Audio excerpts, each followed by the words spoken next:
Guilty as charged. The shocking courtroom outburst of a man accused of stalking Caitlin Clark.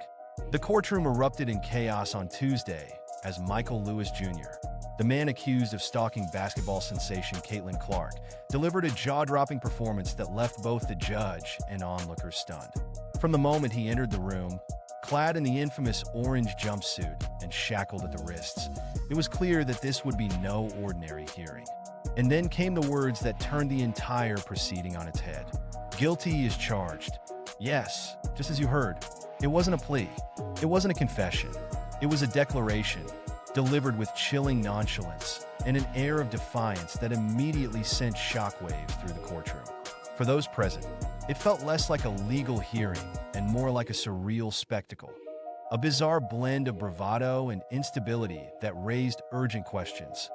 Was Lewis owning up to his alleged crimes? Or was he mocking the very institution designed to hold him accountable? Caitlin Clark, a rising star and beloved figure in professional basketball, has been a symbol of hope and resilience for fans across the nation. But beneath the cheers and accolades, a shadow loomed. For months, Caitlin Clark reportedly endured the terror of being stalked, a fear no person, let alone a public figure, should have to face. When Michael Lewis Jr. was arrested and charged, the case gripped the nation. Who was this man?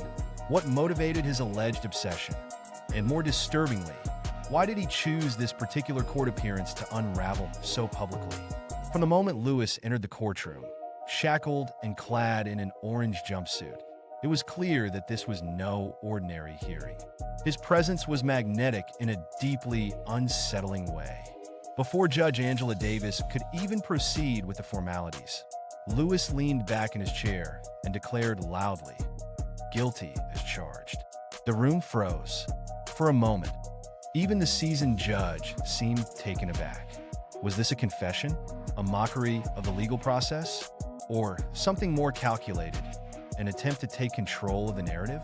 Judge Davis, a professional with years of experience handling volatile defendants, swiftly reminded Lewis of his right to remain silent. But silence, it seemed, was not part of his plan. Despite the judge's repeated attempts to steer the hearing back on track, Lewis continued his barrage of comments. "Throw me the bookie," he quipped, using an almost juvenile tone to refer to the punishment he expected to receive.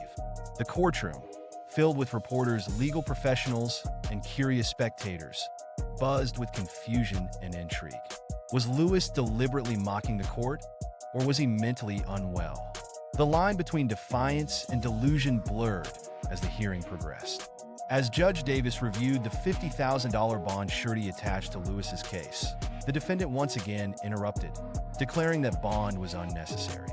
"I don't want bond, bail, or whatever," he proclaimed. "I'm here. I'm staying here." His words hung in the air, sparking immediate speculation. Was this a sign of remorse, a veiled threat, or a bizarre display of bravado? The judge, unfazed by his antics, decided to maintain the bond, ensuring that the accused would remain in custody for the time being. While the courtroom antics have stolen headlines, the real story lies with Caitlin Clark. The young athlete has yet to comment publicly on the incident, but sources close to her have described the emotional toll the case has taken. For someone whose life revolves around focus and discipline, dealing with such an invasive and traumatic situation is unimaginable. Clark's fans have rallied behind her, flooding social media with messages of support. But even as her supporters celebrate her resilience, questions linger. How can public figures be better protected from stalkers?